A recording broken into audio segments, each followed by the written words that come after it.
আসসালামু আলাইকুম আদাব সবাই কেমন আছেন? আজকে 'পারাধা' মুভি নিয়ে কথা বলবো। 'পারাধা'র লিড হচ্ছেন অনুপমা পরমেশ্বরন, দর্শনা রাজেন্দ্রন, সঙ্গীতে কৃষ, রাজ ময়ূর এবং সবচেয়ে ভালো লেগেছে হচ্ছে ডিরেক্টর একটু অন্যরকম ফিমেল এম্পাওয়ারমেন্ট নিয়ে কথা বলার চেষ্টা করেছেন। গ্রাম দেবতাকে নিয়ে কথা বলার চেষ্টা করেছেন। বেসিক্যালি গ্রাম দেবতা হচ্ছে ইন্ডিয়ার বা বিভিন্ন জায়গার একজন দেবতা বা কি বলবো প্রভু বলে থাকেন বা যাকে ভিলেজাররা মান্য করেন বা গ্রামবাসী মান্য করেন এবং সে তাদেরকে বিভিন্ন জায়গা থেকে প্রোটেক্ট করবে। তো সেইখানেই এখানে একটা গ্রাম দেবতার কথা বলা হয়েছে জ্বালামা। জ্বালামার একটা ঘটনা আছে যেখানে খুব সুন্দর করে প্রজেক্টর বেস বা তখনকার আমলের আলো ছায়ার খেলা দিয়ে খুব সুন্দর করে বোঝানো হয়েছে জ্বালামার কাহিনী। তিনি প্রেগনেন্ট ছিলেন, অনেক লোক তার উপর মানে তাকে অত্যাচার করার জন্য ঝাঁপিয়ে পড়ে এবং সে সবাইকে নিয়ে লড়ে একসময় নিজেকে স্যাক্রিফাইস করে দেয় এবং এই গ্রামে সে স্যাক্রিফাইস হয় কুয়ার মধ্যে পড়ে আগুনে লেগে। এবং এটাই সবাইকে মনে করিয়ে দেয় সবার আসলে পর্দা মেনে চলা উচিত, বিশেষ করে মেয়েদের। তাহলে গ্রামে সব মেয়েদের বেবি হওয়ার সময় একটা অশুভ কোনো প্রচলন থাকবে আর কি, আয়দা মেয়ে মারা যাবে নাহলে বা বেবি মারা যেতে পারে আর কি। সো এটা নিয়ে সব গ্রামের মেয়েরা তখন থেকে মুখে পর্দা দিয়ে থাকতো। যাই হোক, এখানে আমাদের ক্যারেক্টার যিনি আছেন সুব্বু, সে আসলে বেসিক্যালি তার মায়ের কবরের সামনে বসে অনেক গল্প করে এবং অনেক কথাবার্তা বলে। এই মুভমেন্টে বাড়ি থেকে ব্যাক করার সময় তার মুখের পর্দাটি উঠে যায় এবং একটা সময়ে সে পর্দাটা অনেক দূরে চলে যায়। এই মুভমেন্টে সে সুন্দর করে ওই জিনিসটা নিয়ে এবং মুখে পর্দা নিয়ে নেয় এবং বান্ধবীকে আসতে আসতে বলে যে আমার তো ভয় লাগতেছে। তো তার বান্ধবী বলে যে কোনো সমস্যা নেই। এদিকে বাসায় আসার পরে তার বাবার যেহেতু পর্দা সেল করে মেয়েদের, সেই পর্দা কাপড়টা সেল করে, এটা একটা রেকর্ডিং সেবে গ্রামে বসে মায়ের কবরের সামনে করছিল, ওটা এখানে সেট করে দেয় এবং তার বাবা তার গলা শুনে খুবই সুন্দর হয় এবং ভালো লাগে বলে। যেহেতু সুব্বুর অ্যারেঞ্জ ম্যারেজ হচ্ছে, তার জন্য সে দাওয়াত দেয় হচ্ছে তার বাবাকে, মানে মায়ের বান্ধবীকে, রথাম মা যিনি, তাকে আসলে দাওয়াত দিয়ে থাকেন এবং সে দাওয়াত দেওয়ার সাথে সাথে মহিলা তার হাজব্যান্ডকে বলে যে আমি ছুটিতে যাব, বিয়ে খেতে যাব। তো এটা দেখে তার হাজব্যান্ড পারমিশন দেয় এবং এদিকে সিরি নামে একটা গ্রামের ছোট মেয়েকে নিয়ে গল্প গুজব হয়। তারও একটা ফাংশন থাকে আর কি, পারাদা প্রথার। এদিকে সুব্বু যার সাথে বিয়ে হবে রাজেশ, তার সাথে একটা ট্রেনের বগিতে না দেখে দুজনে খুব তাদের বিয়ের দিনগুলো আসবে যেটা সেটা নিয়ে গল্প করতে থাকে এবং বিয়ের দিন আস্তে আস্তে চলে আসে। তো একটা সময় বিয়ের দিনের সব অ্যারেঞ্জমেন্ট শুরু হতে থাকে বা বিয়ের প্রথাগুলো সব শুরু হতে থাকে। এই সময়ে আবার সিরিরও পরাদা প্রথার একটা অনুষ্ঠান হতে থাকে। এর মধ্যে একটা ম্যাগাজিনে সুব্বুর ছবি আসে। এই ছবি নিয়ে গ্রামে অনেক তোলপাড় শুরু হয় এবং বিয়ের দিনই গন্ডগোল শুরু হওয়ার একটা প্রচলন শুরু হতে থাকে। মাঝে গান বাজনা নাচের মাধ্যমে সবকিছু হতে থাকে। একটা সময় এই জিনিসটা বের হয়ে পড়ে এবং রাজেশ যখন তার ফ্যামিলি নিয়ে ঘরে ঢুকে, তার শ্বশুর বা তার বাবা তাকে বলে যে এই ছবিটা কিভাবে আসলো এবং এই মেয়েটা গ্রামের ট্রেডিশন বা প্রথা নষ্ট করেছে এবং তার বিয়ে হবে না। এদিকে রাতাম্মা এই জিনিসটা দেখে তাড়াতাড়ি চলে আসে, যে দেখে যে এই অবস্থা এবং সুব্বু চিন্তিত হয়ে পড়ে। চিন্তিত হয়ে তারপরে লোকজন বলে যে সামনে অনেক মহিলা প্রেগনেন্ট হয়ে আছে, তো এইরকম হতে দেওয়া যাবে না এবং তাকে স্যাক্রিফাইস করতে হবে। বেসিক্যালি হচ্ছে পর্দা যদি উঠে যায় কোন মেয়ে বিয়ে তো হবেই না, তাকে গ্রামবাসী ভালোর জন্য নিজেকে স্যাক্রিফাইস করতে হবে। এই কথা শুনে রথম্মার মন মেজাজ সবই খারাপ হয়ে যায় এবং সে তার শ্বশুরবাড়িকে বলে যে আপনারা আমাদেরকে একটা সুযোগ দেন, আমরা আসলে দেখি কি হচ্ছে, তারপরে আমরা করি। কিন্তু এদিকে তার বাবাও চুপচাপ থাকে এবং বাবাও কিছু বলে না। তো গ্রামের যিনি পুরোহিত আছেন বা পণ্ডিত আছেন, তিনিও বলেন যে তাকে আসলে আমাদের স্যাক্রিফাইস করতে হবে এবং স্যাক্রিফাইস করা জরুরি। এবং সবাই মিলে এই জিনিসটা প্রতিহত করার কোনো চেষ্টা করতে পারে না, কারণ এটা গ্রামের প্রথা। এদিকে রাতের বেলা ওই নির্জন জায়গায় তার প্রেমিকের সাথে দেখা হয় এবং তারা বলে যে আমি কিন্তু আসলে কালকে আমার স্যাক্রিফাইস হবে, তো তুমি আমাকে ভুলে যাও। তো যাই হোক, ছেলেটা অনেক চেষ্টা করে মেয়েটাকে করার, ডিফেন্ড করার, এবং রাথাম্মাকে ধরে রাখা হয় যাতে সে এই প্রথাটা বন্ধ করতে না পারে। আস্তে আস্তে পুকুরের মধ্যে আস্তে আস্তে সে নামতে থাকে। নেমে যখন নিচে নামে তখন ঝড় হতে থাকে, এবং ওই সময় সবাই বলে যে না, যেহেতু ঝড় হয়েছে এবং এই প্রথাটা বন্ধ করছে, তাহলে হচ্ছে জলামা নিশ্চয়ই কোনো সংকেত দিয়েছে। তাহলে গ্রামের সবাই ডিসাইড করে এই মেয়েটা একাই যাবে, তাকে কেউ হেল্প করবে না, এবং একা যেয়ে শহরের ফটোগ্রাফারকে বের করবে যে তার ছবি তুলছে। ওকে, এখানে আমরা আমি নামে একজন ক্যারেক্টারকে দেখি যারা তাদের দূর সম্পর্কে আত্মীয়, এবং মেয়েটা অনেক বিজি থাকে, একজন ইঞ্জিনিয়ার হিসেবে কাজ করে, এবং খুব স্ট্রিক্ট ইঞ্জিনিয়ার হিসেবে কাজ করে, কারণ এখানে ছেলেদের মধ্যে একমাত্র সে একা মেয়ে ইঞ্জিনিয়ার। এবং একটা সময় তার প্রমোশন হওয়ার কথা ছিল, যেহেতু প্রমোশনটা রিজেক্ট হয়ে যায় তারও মেজাজ খারাপ হয়ে যায়। এবং এদিকে পারাধার আমাদের ফিমেল লিড সুব্বু যখন ওদের বাসায় যায়, তখন আমিও তার যেহেতু প্রমোশন রিজেক্টেড হয়ে যায়, সে চিন্তা করে যে এদেরকে নিয়ে একটা ট্যুরে যাবে এবং ওই ফটোগ্রাফারকে খুঁজে বের করবে। মাঝখান দিয়ে একটা ঘটনায় সুব্বু হারিয়ে যায়, সবাই তাকে মিলে খুঁজে বের করে তাকে একটা হোটেলে নিয়ে যায়, এবং আমরা দেখতে পাই যে রাথাম্মার হাজব্যান্ড ফোন দিছে, বাসা চালাতে পারছে না। এদিকে আমি সুব্বুকে অনেক টিটকারি দেয় যে তুমি পর্দা যদি নাই ছেড়ে থাকো তাহলে তুমি কিভাবে ছবিটা তুললো, এইসব থেকে তারপর তারা তর্ক করতে করতে হোটেলে চলে আসে, এবং সে আসলে একটু হাসি ঠাট্টা করে তার পর্দা নিয়ে, এবং মেয়েটাও দেখে যে সে ছেলেদের মতো গোসল করতেছে। তো তখন এগুলো নিয়ে অনেক কথাবার্তা হয়, তার মন খারাপ হয়ে যায়, মাঝরাতে সে কাঁদতে থাকে যে আসলে আমার সাথেই কেন এগুলো হলো, আমার লাইফ তো সেট ছিল, আমার মানে এঙ্গেজমেন্ট হচ্ছিল, বিয়ে হচ্ছিল, কেন এরকম হলো।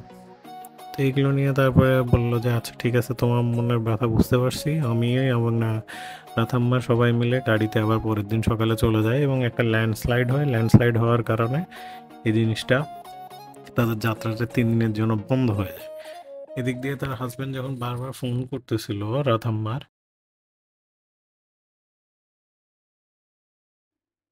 তখন সে খুব সুন্দর করে তার নানির ভয়েস দিয়ে মানে গলা চেঞ্জ করে কথাবার্তা শুরু করে। এদিকে আশেপাশের লোকজনদেরকে বোঝানোর চেষ্টা করে সে তার নানি খুব অসুস্থ। তো এটা নিয়ে খুব হাসাহাসি হয়। এর মধ্যে গাড়ি চালাতে চালাতে তারা একটা জায়গায় স্টাক হয়ে যায়, আর আমরা ওইদিকেই দেখতে থাকি। 3 দিনের জন্য তারা আটকায় যায় এবং একটা হোটেলে থাকার ব্যবস্থা করে। এদিকে তার রাজেশ তার বয়ফ্রেন্ডও বিয়ের জন্য তার ফ্যামিলি বারবার পুশ করতে থাকে, এবং সেও বলে যে সুব্বু ঠিকই চলে আসবে, তোমার চিন্তা করো না। তো হঠাৎ করে তারা যখন ঘুরতেছিল তখন প্যারাগ্লাইডিং করতে দেখতেছে মানুষকে, আসলে পাহাড়ে চড়তে দেখতেছে রাথাম্মা, আনু এবং সুব্বু। খুব অবাক হয় যে আসলে তারা একটা মানে গ্রামে, কেউ শহরে, কেউ সংসারে পড়ে আছে, এবং মানুষজন আসলে এক্সপ্লোর করতেছে লাইফে, একটা ফ্রিডম আছে, এটা একটা অন্যরকম অভিজ্ঞতা। সো এই জিনিসগুলো নিয়ে তাদের খুব আগ্রহ। সো এখানে উপরে উঠতে উঠতে দেখা যাচ্ছে যে হচ্ছে কাপড়ের উপর অনেক মন্ত্র লেখা, এবং তারা আবিষ্কার করলো যে একটা এভারেস্টে উঠতে নিয়ারলি 80 লাখ টাকার মতো খরচ হয়। তো সবাই বলতেছে যে এত টাকা দিয়ে খরচ করে কী লাভ। তো এই যে এখানে কথা বলে যে কিছু এক্সপিরিয়েন্স টাকার সাথে কোনো তুলনা হয় না, এবং যারা উপরে উপরে গেছে তারা এক একজন একটা স্মারক হিসেবে করছে আর কি, মানে মারা গেছে যারা উঠতে উঠতে বা শেষ হয়ে গেছে, তাদের স্মারক হিসেবে ওই এভারেস্টে টিক পয়েন্ট হিসেবে রাখা হয়েছে। তো এইদিকে গ্রামের কিছু মহিলা, একজন মহিলা আছেন যিনি খুবই প্রেগনেন্ট ছিলেন, এবং ওনারও ডেলিভারির টাইম চলে আসতেছে। ওইদিকে রাথাম্মার মানে হাজব্যান্ড খুব কষ্ট পাচ্ছে। তো ওনার হাজব্যান্ডের সাথে বারবার খুব মানে হার্ড টক হয়েছে যে আসবা না আসবা না, এগুলো নিয়ে কথা বলতে বলতে তারা 2 দিন 3 দিন পার হয়ে যাচ্ছে। তো হঠাৎ করে তারা একটা ব্রিজের উপর দিয়ে আসে, এবং ওখানে খুব সুন্দর একটা হাওয়া থাকে। এদিকে সুব্বুর ফোনে নেটওয়ার্ক পাওয়া যায় না। সে এক সময় দেখে যে তার বয়ফ্রেন্ড তাকে ফোন দিয়েছে, এবং বুঝতে পারে যে বয়ফ্রেন্ড তাকে বারবার ফোন দিচ্ছে, এবং তার বান্ধবীও তাকে ফোন দিচ্ছে যে তার বয়ফ্রেন্ড তাকে ফোন দিতে বলেছে। তো আমরা দেখতে পাচ্ছি যে তার বয়ফ্রেন্ডের বিয়ে হয়ে যাচ্ছে প্রিয়াঙ্কা নামে একটা মেয়ের সাথে। তো এটা শুনে মেয়েটা খুব মন খারাপ করে থাকে, মন ভেঙে যায় এবং রাগারাগি করে। এর মাঝে কিছু লোক তাকে ধরে নিয়ে চলে যায়, সুব্বুকে ট্রাকে উঠায় নেয় এবং তাকে অ্যাসাল্ট করার চেষ্টা করতে চায় এবং ওদিক থেকে তারা ফলো আপ করা শুরু করে। তাদের ট্র্যাকার যারা ছিল, তাদের সঙ্গী সাথী যারা ছিল, তাদেরকে সুন্দর করে নিয়ে যায় এবং এ, নিয়ে যাওয়ার পরে তারা সুন্দর করে ফলো করতে থাকে এবং সুব্বু খুব ফাইট করার চেষ্টা করে ওই লোকজনদের সাথে এবং তারা লাস্টে না পেরে সুব্বুকে ট্রাক থেকে ধাক্কা মেরে ফেলে দেয়। তো এই সময় তাকে উদ্ধার করা হয় এবং উদ্ধার করার সময় সে চুপচাপ থাকে এবং মন খারাপ করে যে এত কিছু আমার লাইফে এত খারাপ কেন হচ্ছে, কি কারণে হচ্ছে। সো এটা তার এই সময় তার বাবা ফোন দেয় যে কী অবস্থা ফটোগ্রাফারের। তো মেয়েটা বলে যে আমরা কাছাকাছি পৌঁছে গেছি। পরের দিন মানে সেই দিনটা খুব ঠান্ডা মাথায় সে চিন্তা করে যে আমি আর এভাবে থাকবো না এবং আমি পর্দা প্রথাও মানব না এবং আমার গ্রামের সবাইকে পর্দা প্রথার বিরুদ্ধে অন্যভাবে কাজ করতে বলবো, কারণ আমি দেখি কি হয়। তারপরে সে সময় পরের দিন সকাল হয়।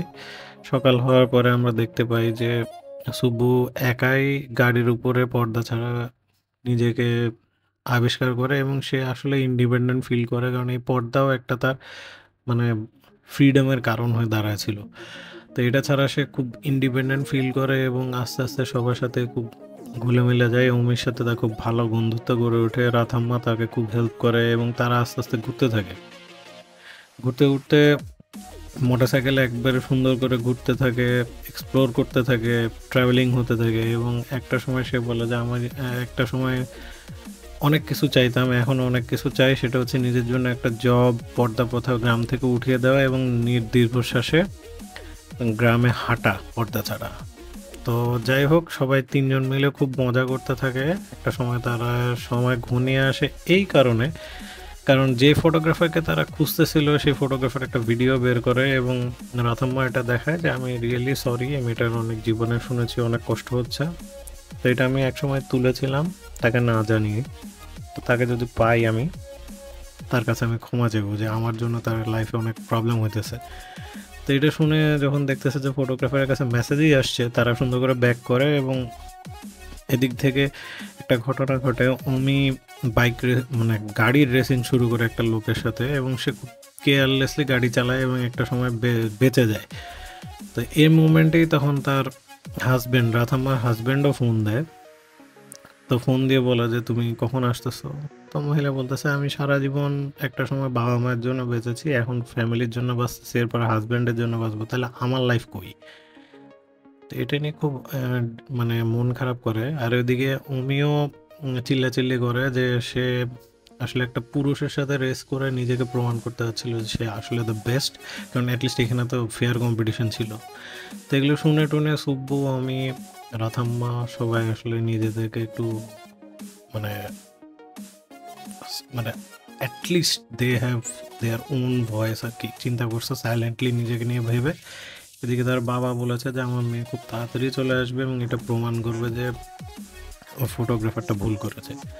তো এদিকে সুব্বুও আস্তে আস্তে গাড়িতে করে যেতে থাকে তার গ্রামের দিকে এবং আমিও বলে যে তুমি কি শিওর একা যাবো, তুমি এখানে তোমার ক্ষতি হতে পারে। তো এইসব নিয়ে চিন্তা না করে সুব্বু আস্তে আস্তে গ্রামের দিকে হাঁটা শুরু করে এবং লাস্টে ওই বাচ্চাটা জন্মগ্রহণ করে। তার যে বাচ্চাটা প্রেগনেন্ট ছিল গ্রামের মহিলাটা এবং হেলদি বাচ্চা দেয়, কিন্তু এর মাঝে তার হাজব্যান্ড তাকে শেষ করার জন্য চলে আসে এবং বাচ্চাটা উল্টে যায় পেটের মধ্যে, এটাই বলে। তো সে এটা দেখে ভাবছে যে সুব্বু এইসবের কারণ, তো তাকে শেষ করে দিতে হবে। এই জন্য সে সুব্বুর কাছে যায় এবং এদের বাবা আসে, বাবা এসে তাকে প্রোটেক্ট করার চেষ্টা করে। কিন্তু লাস্টের দিকে আমরা দেখতে পারি বাচ্চাটা হেলদি জন্মগ্রহণ করছে এবং এই লোকটা তাকে মারার জন্য আগাইতে যেয়ে থেমে দেয় এবং লাস্টে সুব্বু প্রমাণ করে যে আসলে জল আমার যে প্রথাটা ছিল ওটা হচ্ছে গতানুগতিক, এ বলে কিছু নেই। সে সুন্দর করে যায়, যে সুন্দর করে ওই মূর্তির পর্দাটা সরায় ফেলে এবং বাচ্চাটাকে নিয়ে সে গ্রামে পর্দা ছাড়া যাতে সব কিছু হতে পারে এজন্য পর্দা সহ ওই জল আমার মূর্তিটা পুড়িয়ে দেয় এবং অ্যাট লাস্ট তার মনের ইচ্ছাটা পূরণ হয় যে সে একা একা গ্রামে পর্দা প্রথা উঠাইতে পারছে এবং একা একা সে বাঁচতে পারবে। এখানে এন্ডিংটা হয়ে যায়, কিন্তু এন্ডিংয়ের মধ্যে একটা ক্লিক ছিল, সেটা হচ্ছে লাস্টে তাদের ওই ফটোগ্রাফারকে খুঁজেও পায় এবং একটা সময় এই মেয়ের সাথে ওই ফটোগ্রাফারের কথোপকথন হয় যে আমার যদি কোনো কিছু হয় তাহলে আপনারা একটা জিনিস মনে রাখবেন যে আমি একাই এই পর্দা প্রথাটা ওঠানোর চেষ্টা করছে। সো এম্পাওয়ারমেন্টটা এখানে খুব সুন্দর করে বলা হয়েছে, ডিরেক্টর ওমেন এম্পাওয়ারমেন্টকে খুব সুন্দর করে তুলে ধরেছেন এবং দেখা যায় যে সেই ফটোগ্রাফিটা সুন্দর করে ওই পাহাড়ের ফটোগ্রাফিটা আবার ধরা হয় এবং গ্রামের থেকে এই প্রথাটা উঠে যাওয়ার জন্য একমাত্র দায়ী থেকে সুবুং। So it was a very well known এবং স্ট্রং একটা ঘটনা, আমার খুবই ভালো লেগেছে। আশা করি আপনারা সময় নিয়ে ছবিটি দেখবেন আর সবাই সাবস্ক্রাইব করবেন। আসসালামু আলাইকুম, আদাব।